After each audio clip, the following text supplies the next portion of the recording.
Hello, praise the Lord. இந்த நாளுக்கான வேத வசனம் ரோமர் 10:17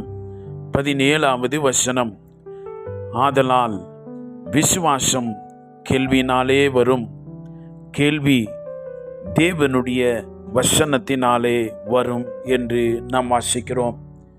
இந்த ரோமர் 10:17 இங்கே சொல்லப்பட்டிருக்கிறதான வசனம் தேவனுடைய வசனத்தினாலே வரும் என்று சொல்லி, இந்த விசுவாசம் தேவனுடைய வார்த்தையை கேட்கிற பொழுது அது உண்டாகிறது.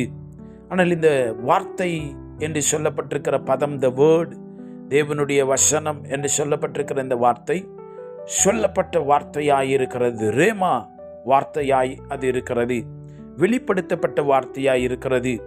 லோகோஸ் எழுதப்பட்ட வார்த்தை, பரிசுத்த வேதாகமம் இங்கே சொல்லப்படுகிற ஒரு வார்த்தை. இன்றைக்கு தேவனாகிய கர்த்தர் தம்முடைய பிள்ளைகளுக்கு வாழ்விலை, சூழ்நிலை, நிலைமைகள், வழிநடத்துதல், எதிர்காலம், காரியங்கள், ஆவிக்குரிய ஜீவியத்தின் ஆசீர்வாதங்கள் என்று சொல்லி பல காரியங்களை குறித்து வெளிப்படுத்தப்பட்ட வார்த்தையை தம்முடைய பிள்ளைகளுக்கு அவர் வெளிப்படுத்தி பேசுகிறார்.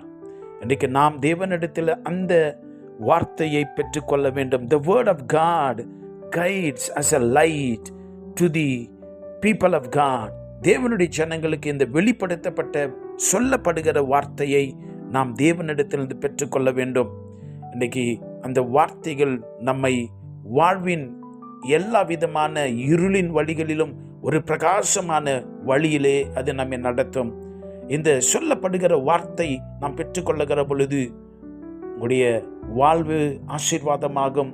உங்களுடைய விசுவாசம் பல மடங்கு அது அதிகரிக்கும். காரணம், இந்த வார்த்தை, சொல்லப்படுகிற வார்த்தை வெறுமனே பரலோகத்துக்கு திரும்பி போகிறதில்லை.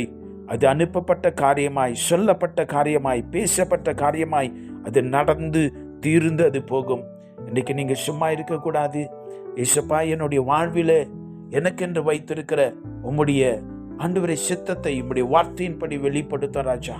நான் செய்ய வேண்டிய இந்த காரியங்களை குறித்து உம்முடைய சொல்லப்படுகிற வெளிப்படுத்தப்பட்ட வார்த்தை எனக்கு வேண்டும். இதை நான் எப்படி செய்யணும், செய்யக்கூடாது, அந்த வெளிப்படுத்தப்படுகிற individual revelation of word of God. அவங்களுக்கு அப்படி நடந்துச்சு, எனக்கு அப்படி நடக்கும் என்றல்ல. தேவன் உங்களை தனிப்பட்ட விதத்தில் அதிகமாய் நேசிக்கிறார். உங்களுக்கென்று தேவன் ஸ்பெஷலாக வைத்திருக்கிறார். கேளுங்க.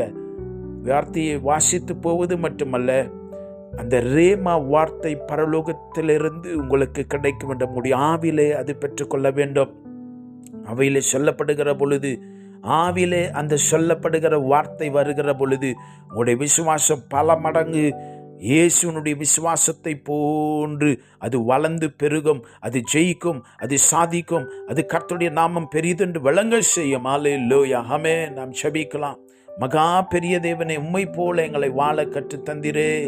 இந்த உலகத்தில் எங்களை உமக்குள்ளே அடையாளப்படுத்தி ராஜா, ஆண்டவரே, நம்முடைய உயிர்கள் என்று சொல்லி ஒவ்வொரு காரியத்திலும் நிரூபிக்க நீர் ஆயத்தம் பண்ணி வைத்திருக்கிற காரியங்களுக்காய் ஸ்தோத்திரம். இன்றைக்கு நாங்களும் கூட உம்மிடத்திலிருந்து எங்களுடைய வாழ்வை பற்றி சொல்லப்படுகிற வார்த்தைகள் எங்களுடைய ஆவியிலே பெற்றுக்கொள்ள கிருபை செய்வீராக. உடைய பிள்ளைகளுக்கு அவிதமான தயவையும் பாக்கியத்தையும் உணர்வையும் வழிநடத்துதலை தாரும். இயேசு கிறிஸ்துவின் நாமத்தில் ஜெபிக்கிறோம் பிதாவே, ஆமென். God bless you.